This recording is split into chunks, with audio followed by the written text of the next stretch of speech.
사실 이번 추석 주간에 우리 청년 목장들은 교회에서 잠깐 모임을 좀 했습니다. 모임을 하면서 여러 가지 운동도 좀 하고 교제도 하고 교회에 대한 이런저런 이야기를 좀 나누기도 했는데요. 그 중에 또 한 가지 한 것이 무엇이었냐면 틀린 그림을 찾기, 그런 게임을 좀 했었는데요. 두 장의 그림을 놓고 어떤 부분이 다른지를 찾아내는 것이었는데요. 이 단계별로 나눠져 있습니다. 그래서 마지막 단계까지 다 맞추면 천재라는 평가를 받는 그런 게임이었어요. 그래서 우리 목장들이 과연 얼마나 잘 맞출까를 한번 해봤는데요. 이 시간 우리 교인들도 한번 어느 정도 수준인지를 한번 테스트 해보도록 하겠습니다. 우리 PPT 보여주시겠습니다. 자, 두 그림 중에 어디가 다른지를 딱 보시면 이제 어떤 것이 다를 것이다 라고 이제 맞출 수가 있는데요. 무엇일까요? 목걸이가 다릅니다. 목걸이가 하트와 동그라미가 있다는 사실을 발견하게 되죠. 우리 다음 장 보도록 하겠습니다. 자, 이번에 또 어디가 다를까요?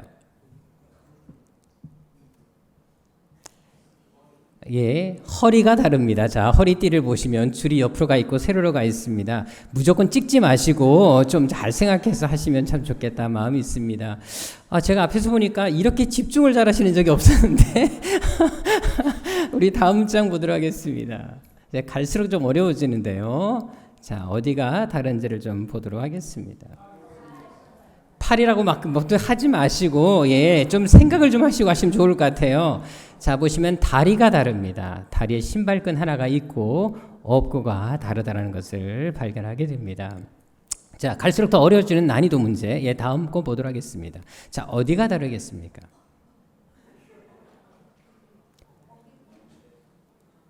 우리 강권 선생님 빨리 맞춘 어깨끈이 다릅니다. 확실히 여자들은 이 끈에 민감한 것 같습니다. 우리 다음 장 보도록 하겠습니다. 가장 어려운 문제이기도 합니다. 우리 청년들도 한동안 좀 한참 고민했던 문제이기도 했었는데요.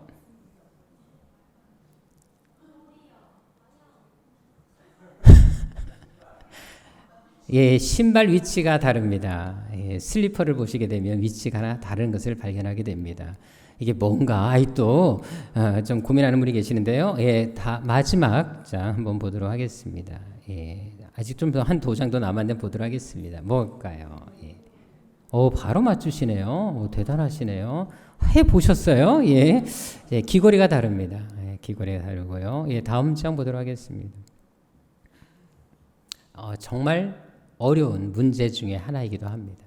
이걸 맞추면 천재라고 생각하시면 됩니다.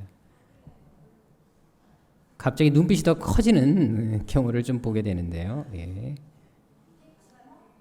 다리 아래쪽에 보게 되면 검은 점 같은 게 있습니다. 옆에 그 차이가 있습니다. 정말 어렵죠. 마지막 장 한번 보도록 할까요?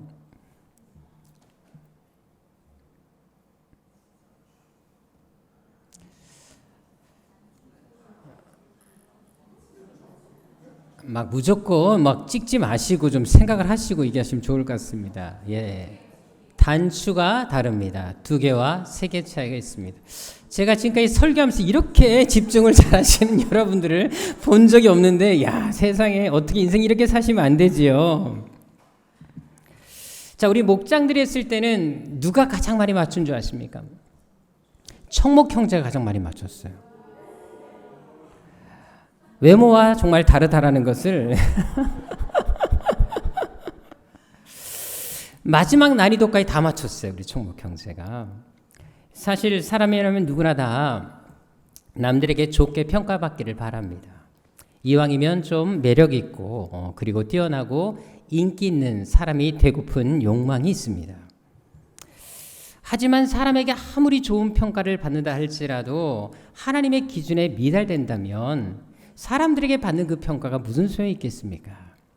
오늘 본문에 보게 되면 압살롬이라는 사람이 등장하게 되는데 그 사람이 바로 그런 사람 중에 한 사람이었습니다. 사실 우리 교회는 올 한 해 동안 사무엘 상하를 공부해 왔습니다. 이번 9월 한 달 동안에는 우리가 특별 심야 기도를 하고 있기 때문에 지금 수예배가 사무엘 상하를 공부하고 못하고 있지만 원래 순서대로 한다면 바로 우리가 배워야 될 사람이 바로 압살롬이라는 사람이었습니다. 자, 그런데 제가 성경을 보면서요, 정말 부럽기도 하고 반대로 또한 안타깝게 생각하는 가장 대표적인 인물이 바로 압살롬입니다. 왜냐하면 제가 이 압살롬을 보면서 안타까운 이유가 있습니다. 외모적인 부분에서 저랑 상당히 많이 닮았기 때문에 그런 생각을 좀 하게 됩니다. 사실 사람이 되게 잘생겼다고 하면 그래도 여러분들 한두 군데는 그래도 뭔가 부족한 것이 보이기 마련입니다. 한번 옆 사람 한번 보시겠습니까? 완벽해 보입니까? 자세히 뜯어보십시오. 그러면 눈도 조금 짝짝이고요. 콧구멍 크기도 다르다라는 사실을 이제 발견하게 됩니다. 자, 그런데 여러분들 항상 완벽한 같이 보여도 자세히 보면 뭔가 그래도 한두 가지씩은 부족한 것이 보이기 마련이라는 것입니다. 자, 여러분들이 보시기에 저는 또 무엇이 부족하게 보입니까? 그렇게 대놓고 키라고 얘기하시면 곤란하지 않겠습니까? 인생 그렇게 사시는 거 아니에요. 우리 이 시간 잠깐 회개하는 시간을 좀. 그런데 오늘 본문의 압살롬을 보십시다. 25절에 나와 있는 것처럼 이 압살롬은요, 발바닥부터 정수리까지 흠이 있다 없다, 아예 없다라고 표현하고 있습니다. 여러분 성경을 다 찾아보십시오. 성경에서 어떤 사람의 외모에 대해서 이렇게 높이 평가하고 이렇게 칭찬하는 경우를 볼 수가 없습니다. 더구나 여기 칭찬했다는 말을 주목할 필요가 있는데요. 우리가 보통 하나님을 찬양할 때 쓰는 가장 많이 사용되는 단어가 무엇입니까? 할렐루야라는 단어입니다. 그렇죠. 근데 여러분들 놀랍게도 하나님께 사용하는 너무나 위대한 하나님을 찬양할 때 쓰는 이 찬양하다는 할렐루야라는 단어가 여기 압살롬에게 그대로 사용되고 있다는 것입니다. 여기 칭찬하라는 말이 바로 할렐루야라는 말이 쓰여지고 있습니다. 얼마나 그의 외모가 뛰어났으면 이렇게 하나님께 사용하는 언어를 압살롬의 외모에 대해서 사용하고 있었겠습니까? 그만큼 외모가 뛰어났다는 것입니다. 그뿐만이 아닙니다. 여러분 당시 사람들에게 있어서 이 수염이나 이 머리카락은 남자들의 어떤 지위, 힘, 권세를 상징하는 것이었습니다. 따라서 여러분들 머리숱이 많거나 긴 머리를 가지는 것은 당시 남자들의 로망이었어요. 그래서 여러분 그 시대의 남자들이 일부러 머리를 길렀습니다. 또한 머리가 자라더라도요, 머리를 바로 자르지 않았어요. 왜? 긴 머리가 그들에게는 영광스러운 것이었기 때문에 1년에 한 번 정도 축제일 때만 잘랐지 웬만해서는 머리에 건드리지 않았습니다. 자, 그런데 압살롬을 보십시다. 보통 사람들의 머리카락이요, 1년 동안 자라는 무게를 보게 되면 한 500g이라고 합니다.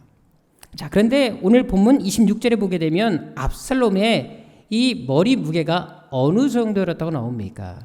잘랐던 머리를 1년에 잘랐던 머리를 보니까 200세겔, 수치로 환산하면 2.3kg입니다. 자, 1년 동안 보통 사람들의 잘랐던 머리 무게가 500g인데 비해서 압살롬은 2.3kg이었다면 적어도 4배 이상의 머리가 빨리 자랐고 숱도 많았다는 것입니다. 그는 머리카락만 가지고도 많은 사람들의 흠모와 존경의 대상이었다는 것입니다. 거기다가 여러분 유대 역사가 요세푸스라는 사람이 있는데요. 그 사람의 글을 보게 되면 당시 귀족들은 머리에 기름을 바르고 금가루를 뿌렸다고 합니다. 자, 그렇다면 여러분들 머리에 얼마나 빛이 나겠습니까? 얼마 전에 우리 딸이 갑자기 머리가 빛이 나는 거예요. 한두 가닥이 자꾸만 뭔가 금빛이 나서 야, 그게 뭐냐라고 물어봤더니 우리 강권사님이 예쁘게 꾸며준 것이라고 하더라고요. 그런데 이거 되게 비싼 거라 그러네요. 이 한 가닥이 얼마 정도 합니까? 아, 모르세요? 예. 근데 우리 딸은 비싸다고만 하는데 얼마나 비싼지 모르겠습니다. 나중에 우리 딸 지금도 하고 있는 걸 제가 볼 수가 있는데 안 해요? 다 없애버렸어요? 예, 보시면 알겠지만 정말 예뻐요. 그 포인트가 예쁘더라고요. 저도 하나 정도, 한두 개 정도 할까 그런 마음이 좀 들었는데, 여러분 머리카락 하나에 금빛 색깔이 보여줘도 관심을 갖게 되고 아름답게 보입니다. 근데 머리카락 전체가 금빛이 난다고, 그 빛이 찬란하게 비춘다면 그 모습이 얼마나 멋져 보였겠습니까? 아마 압살롬이 지나만 가도 수많은 사람들이 아마 그 모습에 넋을 잃었을 것입니다. 전에 어떤 형제가 그런 말을 하더라고요. 여자친구와 함께 TV를 보고 있었는데 이제 가끔 TV에 보게 되면 우리 여자분들의 로망인 핫한 연인이 나올 때가 있지 않습니까? 그러면 남자친구가 있든 없든 간에 여자들이 민감하게 반하는 것을 종종 볼 때가 있습니다. 심지어 요즘에 아가씨들 말고도 아줌마들까지 뭐 남편이 있든 말든 어머머 하면서 막 갑자기 그 남자에 대해서 막 반응한 것을 볼 때가 있지 않습니까? 근데 이 자매가 좀 심하게 반응한 거예요. 눈빛이 달라지더라는 것입니다. 그러면서 그 연애 이름을 불러가면서 정말 잘생겼다, 누구랑 비교된다 하면서 막 얘기를 했나 봐요. 그러면서 하는 말이 저 연예인은 어떤 자매가 결혼할지 모르겠지만 정말 행복하겠다라고 막 그렇게 얘기를 하더랍니다. 그래서 솔직히 남자친구가 기분이 안 나쁘겠습니까? 그래서 한마디 했다고 합니다. 그렇게 좋으면 그 남자한테 가라고, 대신 네 주제를 알라고 속으로 말을 했다고 합니다. 사실 여러분들 누구한테 비교되는 것만큼 기분 나쁜 것이 없습니다. 워낙 뛰어난 사람이 있으면 나도 적당히 뛰어나도 왠지 그 사람 앞에 가게 되면 왠지 왜소하게 느껴지고 못나게 보이지 않습니까? 그런데 압살롬이 바로 그랬다는 것입니다. 이 사람은 비교 불가 대상이었습니다. 더구나 사무엘하 3장 2절과 3절에 보게 되면요, 그는 다윗의 몇 번째 아들로 태어난 줄 아십니까? 세 번째 아들로 태어납니다. 여러분들 원래 가족 중에 몇째가 제일 예쁘다? 셋째가. 저희 둘째 형님도 이제 자식이 5명이나 있습니다. 딸 4세, 아들 1. 정말 우리 형님 볼 때마다 놀라울 때가 많은데 정말 아들 낳지 않았으면 12명도 낳을 사람이었습니다. 다행히 아들이 마지막에 나오는 바람에 5으로 끝쳤지, 안 그랬으면 정말 대책 없이 아마 12자도 만들 사람이었거든요. 근데 제가 느끼는 게 뭐냐면, 솔직하게 우리 누님들도 여기 계시지만 그 집 아이들, 제 조카들이죠. 솔직히 좀 그렇게 생겼어요. 워낙 우리 애들이 좀 그러다 보니까 좀 비교가 좀 됩니다만, 이건 객관적으로 말씀드리는 거 오해하시면 안 됩니다, 여러분들이요. 근데 정말 신기한 건 뭐냐면 셋째 아이는 예뻐요. 정말 신기하더라고요. 엄마 아빠의 가장 좋은 면만 닮아가지고 우리 가족도 모였을 때마다 야, 셋째가 예쁘다라는 얘기를 여러 번 했거든요. 정말 신기하더라고요. 셋째가 예쁩니다. 혹시 셋째 있으십니까? 아, 예, 저런 교집사님이 자신 있게 셋째라고 우리 권사님도 손드시고 정말 평가는 여러분들에게 맡기겠습니다. 예쁘고 잘생기셨죠. 혹시 여러분들 나훈아 씨가 불렀던 노래 아시나요? 최진지 사댁의 셋째 딸의 노래 아십니까? 건너 마을에 최진 사댁에 딸이 셋 있는데 그 중에서도 셋째 따님이 제일 예쁘다던데 아따 그 양반 호랑이라고 소문이 나서 먹새도 얼굴 한번 밤새도 얼굴 한번 못 봤다나요. 이 찬양 아시죠? 예. 자, 몇째 딸이 제일 예쁘다고요? 셋째 딸이 예쁩니다. 자, 그런데 여러분 보십시다. 압살롬이 바로 이 셋째로 태어났습니다. 그러니까 진짜 이렇게 잘생기고 멋질 수밖에 없는 것이지요. 더구나 압살롬은 누구의 아들로 태어났습니까? 다윗의 아들이었습니다. 여러분, 당시 다윗의 아들이 주는 의미가 무엇이었습니까? 당시 다윗은 어떤 위치에 있었다? 왕이었습니다. 다윗 아들로 태어났다라는 것은 왕자로 태어났다라는 것입니다. 그렇다면 그가 누린 그 혜택이 얼마나 많았을까요? 전에 제가 태국에 갔을 때 거기 계시는 선교사님으로부터 태국 황새자는 이야기를 듣게 됐었어요. 황새자 사진이 막 그 태국 가면 걸려 있는데 그 황새자 이야기를 하면서 그런 얘기 하더라고요. 모든 태국 사람들이 흠모하는 사람이 황새자라고 합니다. 그런데 이 황새자가 얼마나 대단하냐면 못하는 게 없답니다. 어릴 때부터 여러분들 언어 기본적으로 몇 개국은 기본으로 다 배우고요. 음악이면 음악, 악기면 악기, 스포츠면 스포츠 못하는 게 없다고 합니다. 아예 황실에서 아기 때부터 아주 최고의 스승을 둬서 모든 걸 다 가르친다고 합니다. 그러니까 모든 것을 다 통달한 사람이라는 것이에요. 여러분들 왕족의 특권이라는 것이 바로 이런 것입니다. 자, 그런데 압살롬이 왕자로 태어났다라는 것은 이런 혜택을 다 누리고 살았다라는 것입니다. 한마디로 무엇 하나 부족한 것이 없는 사람이 압살롬이었다라는 것입니다. 그뿐만이 아닙니다. 그는 정치적으로도 얼마나 뛰어난 인물인 줄 아십니까? 이제 사무엘하 15장에 가게 되면 그가 이제 왕이 되려고 반란을 준비합니다. 자, 그런데 거기 보게 되면 여러분들 얼마나 이 사람이 계획을 철저히 잘 세웠는지 이미 전쟁에서 잔뼈가 굵은 다윗 왕과 신하들조차도 아무도 눈치채지 못했어요. 그만큼 압살롬은 심계도 깊었습니다. 지략도 뛰어난 사람이었다는 것입니다.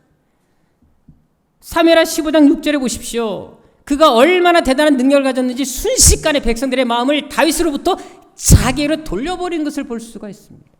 이스라엘 백성들에게 다윗은 절대적이었거든요. 그 마음을 일순간에 자기에게로 돌려버린 사람이 압살롬이었어요. 여러분, 압살롬은 사람을 끌어당기는 힘도 있었습니다. 사람을 어떻게 다루어야 될지도 알았던 사람이었습니다. 정치를 너무나 잘하는 사람이었고요. 리더십도 대단히 뛰어난 사람이 압살롬이었다는 것입니다. 한마디로 세상에서 가장 뛰어나고 가장 좋은 모든 조건을 완벽하게 갖춘 사람이 압살롬이었다는 것입니다.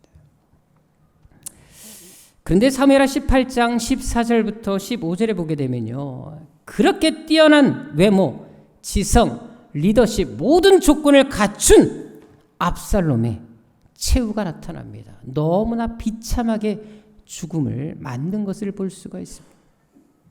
더 놀라운 것은 9절에 나와 있는 것처럼 여러분들, 그가 그렇게도 자랑스럽게 여기던 그 머리카락이 오히려 그를 죽음으로 내모는 원인이 되었던 것을 찾아볼 수가 있습니다. 어떻게 보면 정말 아까운 인물이 죽음을 당한 것입니다. 가장 자랑스럽게 여기던 그 머리카락이 그를 죽음으로 내몰았다는 것입니다. 자, 그렇다면 압살롬은 세상의 모든 조건을 다 갖춘 사람이었습니다. 근데도 왜 실패 인생을 걷게 된 것일까요? 인간적인 모든 조건, 자질을 갖춘 사람이었습니다. 근데도 왜 이렇게 비극적인 인생을 맞이할 수밖에 없었을까요? 두 가지 이유가 있습니다. 한 가지는 마음속에 품은 분노와 미움 때문이었습니다. 사무엘하 13장 1절과 2절을 보게 되면 압살롬이 정말 아끼고 사랑했던 누이 동생 다말이 있었습니다. 그런데 압살롬의 배다른 형이었던 다윗의 장자였던 암논이 이 다말을 연애하게 됩니다. 자, 그런데 연애하는 것까지는 좋았습니다. 그리고 그 사랑 아름답게 피어갔으면 좋았겠지만 이 암논은 자기의 욕정을 채우기 위해서 14절 15절에 보게 되면 자기의 권력을 이용해서 이 다말을 강제로 범하는 것을 볼 수가 있습니다. 자, 범한 다음에 그래도 아내로 맞이했으면 그래도 괜찮았을 텐데 범한 이후의 행동이었습니다. 다말을 내쫓아버립니다. 그리고 다말을 아주 싫어하게 됩니다. 이 일로 인해서 압살롬은 형 암논에 대해서 미움과 분노의 마음을 품게 된 것을 볼 수가 있습니다. 물론 압살롬이 이런 마음을 품는 것은 오빠로서 당연한 일이겠지요. 내 가족이 그런 일을 당했는데 화가 안 나겠습니까? 하지만 문제는 이 사건을 압살롬이 어떻게 풀어가느냐에 있습니다. 차라리 아버지와 상의해서 이 문제를 좀 지혜롭게 행동했으면, 그리고 이 문제를 잘 해결했으면 좋았겠지만 압살롬은 그렇게 하지 않습니다. 압살롬은 복수의 칼을 갑니다. 그리고 놀랍게도 끝까지 이 일에 대해서 함구합니다. 단 한마디 말도 하지 않습니다. 단지 기회만 엿보고 형을 제거할 계획만 세운 것을 볼 수가 있습니다. 놀랍게도 그가 몇 년간 침묵한 줄 아십니까? 23대 나와 있는 것처럼 2년 동안 침묵한 것을 볼 수가 있습니다. 여러분, 2년 동안 아무 말도 하지 않습니다. 그리고 결국 2년 후에 28제 나와 있는 것처럼 형 암논을 제거한 것을 볼 수가 있습니다. 원래 여러분, 침묵이 더 무서울 때가 있습니다. 내가 누구에게 상처를 줬거든요. 근데 이 사람이 거기에 대해서 어떤 반응도 하지 않고 가만히 침묵하고 있잖아요. 그럼 지금 그 사람이 어떤 계획을 진행할 수도 있습니다. 그때는 좀 빨리 가서 화해하는 것이 신상이 이룰 수 있다는 사실을 한번 생각해 볼 필요가 있습니다. 지금 압살롬이 그런 행동을 하는 것입니다. 그는 이 문제를 극단적으로 풀어갑니다. 복수에 불타서, 이 미움에 불타서 이 모든 문제를 인간적으로 해결해 나가고 있었다는 것입니다. 미움을 극복해내지 못합니다. 결국 그를 제거하는 쪽으로 마음을 기울이고 복수의 칼을 빼어들고 그를 죽여버리고 말았다는 것입니다. 자, 그런데 이로 인해서 그의 인생에, 압살롬의 인생에 어떤 결과가 초래됩니까? 형을 죽임으로 인해서 복수를 했지만 그 이후 그가 어떤 삶을 살았을까요? 사무엘하 13장 38절에 보게 되면 이로 인해서 압살롬은 무려 3년간 도망자의 신세가 되고 말았습니다. 그리고 가족과의 관계가 다 깨어지고 말았습니다. 그래서 이로 인해서 어쩔 수 없이 아버지에게 반란의 길을 들게 된 것이고 아버지를 대적하는 그런 일을 하게 된 것입니다. 더구나 압살롬의 이름의 뜻이 무엇일까요? 압살롬의 이름의 뜻은 평화의 아버지라는 뜻입니다. 아버지 다윗이 너 압살롬만큼은 평화의 사람이 되라고 이름을 지어준 것입니다. 왜요? 다윗은 평생 전쟁 속에 살았던 사람이에요. 늘 피를 보고 살았던 사람이었어요. 그래서 압살롬이 태어났을 때 그의 아름다운 외모를 보고 야, 너만큼은 정말 이 외모를 가지고 평화의 사람이 되라, 피스메이커가 되라, 다른 사람을 행복하게 하고 사람들에게 평화를 주는 사도가 되라, 그런 마음에서 이 압살롬의 이름을 지어준 것입니다. 그런데 압살롬은 그 이름값도 못한 인생을 살고 말았다는 것입니다. 남도 죽이고 자신도 죽이는 그런 비극적인 인생을 살아갔다는 것입니다. 왜? 가족 안에서 받은 상처를 극복해내지 못해서 그렇습니다. 미움과 분노를 극복하지 못하기 때문에 이런 결과를 가져왔다는 것입니다. 이처럼 누군가에 대한 분노, 미움은요, 그 사람의 인생을 송두린 채 빼앗아갈 수가 있습니다. 비극적인 인생을 살게 할 수 있다는 것입니다. 그래서 우리 인생을 살아감에 있어서 많은 아픔과 상처를 받을 수밖에 없겠지만 그럼에도 불구하고 이것을 어떻게, 이 감정들을 어떻게 극복해내냐에 따라서 우리 인생은 더 아름다워질 수 있고 비극적인 인생으로 끝날 수 있다는 사실을 우리는 알 필요가 있습니다.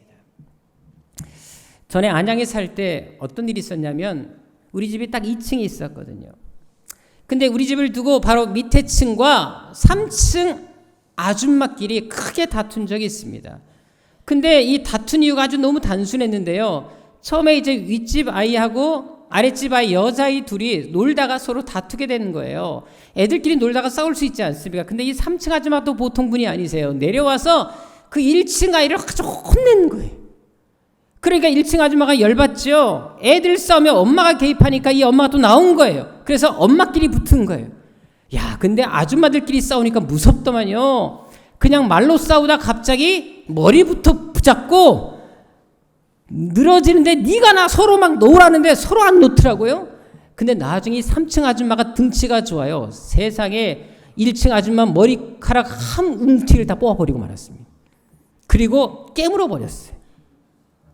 와, 아줌마들 싸움 저는 그때 처음 봤는데요.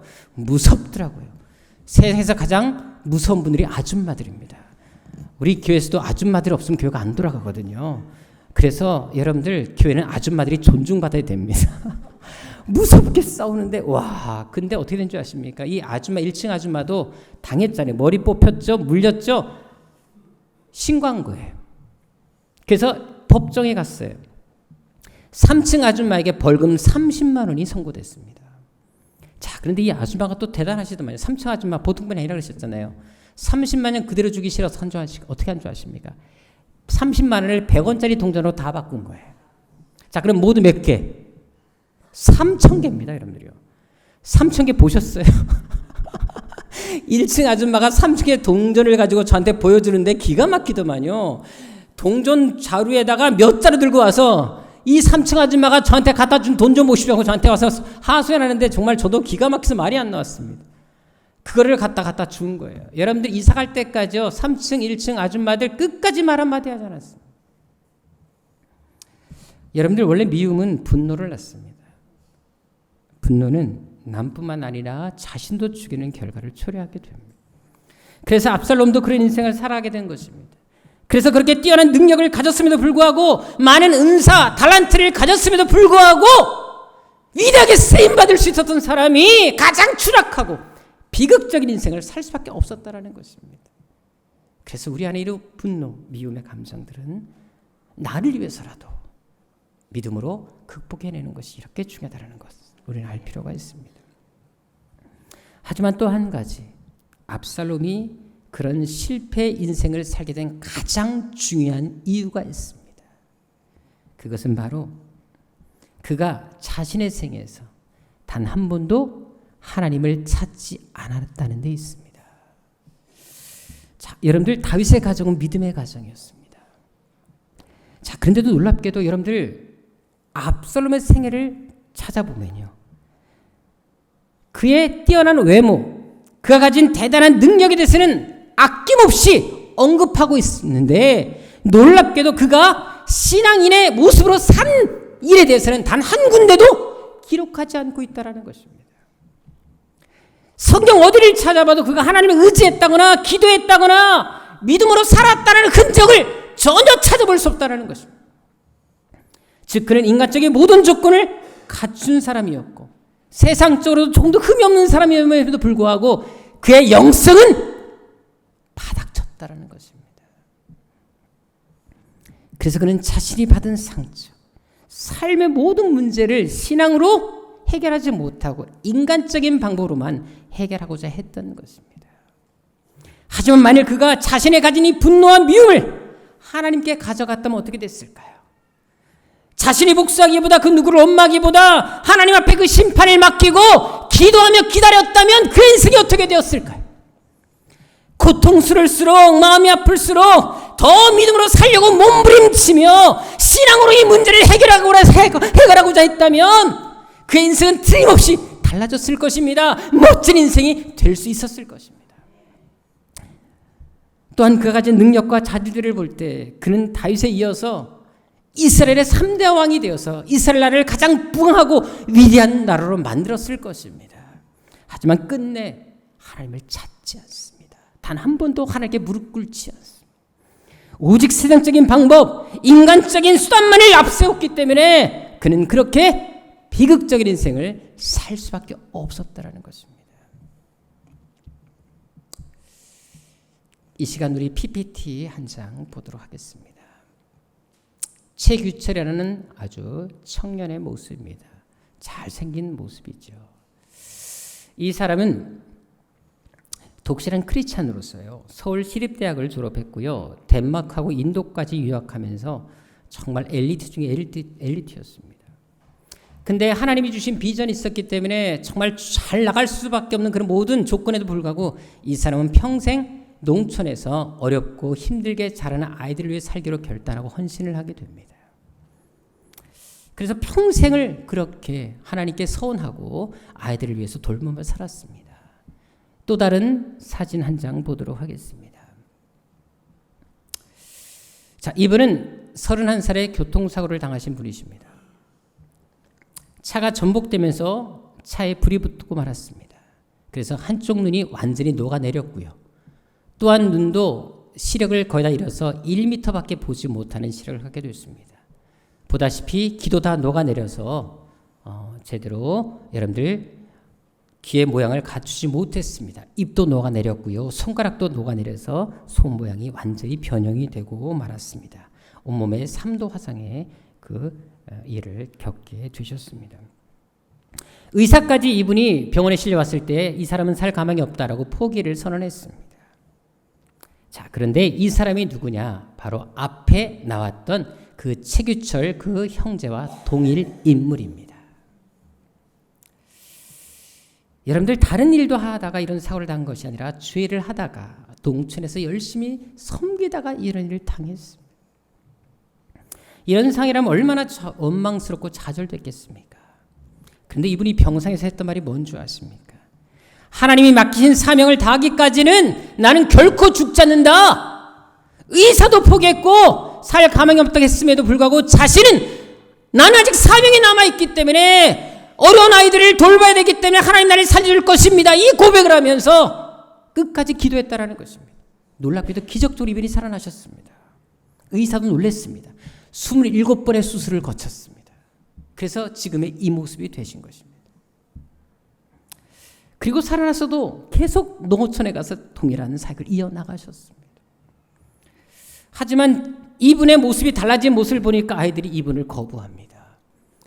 심지어 E.T. 아저씨라고 놀리기 시작했습니다. 심지어 여러분들 식당에서 밥 먹으러 갔더니 노숙자인 줄 알고 동전을 던져주면서 나가라고 쫓겨나는 경우도 많았다고 합니다. 아이들이 E.T. 아저씨라고 누를 때마다 오히려 이분은 그렇게 얘기했다고 합니다. 그래, 나는 E.T. 맞아. 이미 타버린 사람이야 라고 하면서 오히려 웃으면서 아이들을 끝까지 품고 끝까지 사랑했다고 합니다. 지금 가평에 있는 두밀리 자연학교를 설립한 분이 바로 이분이십니다. 이분이 살아생전에 늘 했던 고백이 뭔지 아십니까? 기가 녹아내렸지만 그래도 깃바퀴가 다 녹아내리지 않고 좀 남아있어서 안경을 쓸 수 있게 하신 하나님께 감사합니다. 또한 그렇게 흉한 몰골을 가지고 다니시면서도 사람들이 했던 말이 뭔지 아십니까? 난 하나님의 위대한 걸작품이라고 늘 당당하게 말을 했다고 합니다. 사람들이 어떤 말을 하든 말든 나를 지금 이 모습 이대로 만든 것도 하나님이시고 이 모습 이대로가 하나님 앞에 가장 아름다운 걸작품이다 라고 말하면서 사람들 위라고 다녔다고 합니다. 솔직히 이런 상에서 이런 고백을 할 수 있는 사람이 몇이나 될까요? 하지만 신앙이 바로 이것을 가능케 한 것이 아니겠습니까? 그런데 한 가지 재미있는 것은 이분은 원래 박사학위를 가지고 계시지 않습니다. 그런데 모든 인터넷 블로그라든지 사람들이 이분을 부를 때 최규철 박사님이라고 불러주십니다. 근데 이거 뭔지 아십니까? 감사 박사, 섬김 박사, 희생 박사의 삶을 살았기 때문에 이분을 그렇게 해서 박사로 불러준 것입니다.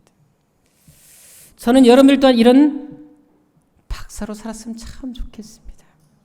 세상적인 박사가 아니라 하나님이 인정하시는 믿음의 박사, 신앙의 박사가 되시기를 주님으로 축원합니다. 만일 이분이 자신의 삶을 저주하거나 원망했다면 이런 위대한 삶을 살 수 있었을까요? 하지만 절망과 좌절 속에서도 오히려 그럴수록 더 하나님을 의지했기 때문에 사고 전보다 사고 이후가 더 빛나고 가치 있는 삶을 살게 된 것입니다. 그것은 우리도 마찬가지입니다. 누구나 아픔과 시련이 있게 마련입니다. 문제는 그 아픔과 상처 속에서도 내가 얼마나 하나님을 의지하느냐에 달려있다는 것입니다. 오늘 본문의 압살롬은 멋진 인생을 살 수 있었던 사람이었습니다. 분명 명품 인생을 살 수 있었던 사람이라는 것입니다. 하지만 그는 끝내 하나님을 찾지 않음으로 인해서 믿음으로 살지 않음으로 인해서 폐품 인생으로 전락하고 말았다는 것입니다. 아무리 대단한 인생을 살 수 있는 조건을 갖춤에도 불구하고 하나님이 없는 인생은 폐품 인생으로 전락할 수 있다는 사실을 압살롬을 통해서 우리에게 분명히 보여주는 것입니다.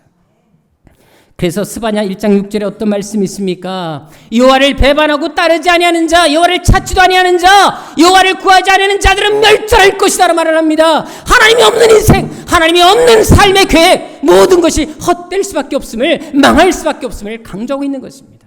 그래서 아모스 5장 6절에도 어떤 말씀하십니까? 너희는 여호와를 찾으라고 말을 합니다. 여호와를 찾아 산다라고 말을 합니다. 만약 여호와를 찾지 않게 되면 결국 너희들은 멸망할 수밖에 없다라고 말씀하고 있는 것입니다. 인생의 모든 해답, 모든 흥망성쇠는 하나님께 있음을 우리는 반드시 기억할 필요가 있습니다. 그래서 우리가 하나님을 찾고 또 찾아야 하는 것입니다. 인생의 어떤 아픔과 절망 속에서도 내 인간적인 생각과 방법으로 해결할 것이 아니라 어떻게 하든지 간에 하나님 앞에 나와 기도하며 하나님 앞에 매달리면서 아버지 하나님, 나는 아무것도 할 수 없사오니 주여 내 인생 책임지시고 내 삶 붙들어 달라고 기도할 때 하나님이 개입하시게 되면 우리가 상상지 못한 일들로 하나님께서 역사해 주신다는 것입니다. 아무리 마음속에 분노와 미움과 상처가 있다 할지라도 하나님께 기도하며 간구함으로 인생을 역전시키는 여러분 되시기를 주님으로 축원합니다. 특별히 내일부터 또 다시 시작되는 이 특별 심화 기도를 통하여 내 인생을 놓고 내 미래를 놓고 내 삶의 문제, 가정 문제, 질병의 문제, 물질 문제, 어떤 문제가 있다 할지라도 하나님께 기도로 말미암아 하나님을 찾고 간구로 말미암아 내 인생에 놀라운 하나님의 복과 은혜가 임하는 여러분 되시기를 주님으로 축원합니다. 그래서 어떤 인생의 좌절과 상처 아픔이 있다 할지라도 이 기도를 통하여 하나님을 찾고 찾음으로 인해서 우리 인생에도 하나님의 역전 드라마가 펼쳐지며 하나님께로부터 오는 놀라운 응답과 기적을 경험하는 여러분 되시기를 주님으로 축원합니다. 기도하겠습니다. 아버지 하나님, 이미 인생의 모든 열쇠, 해답은 하나님이 지고 계십니다. 우리는 왜 이렇게 인간적인 방법으로 살려고 하는지 모르겠습니다.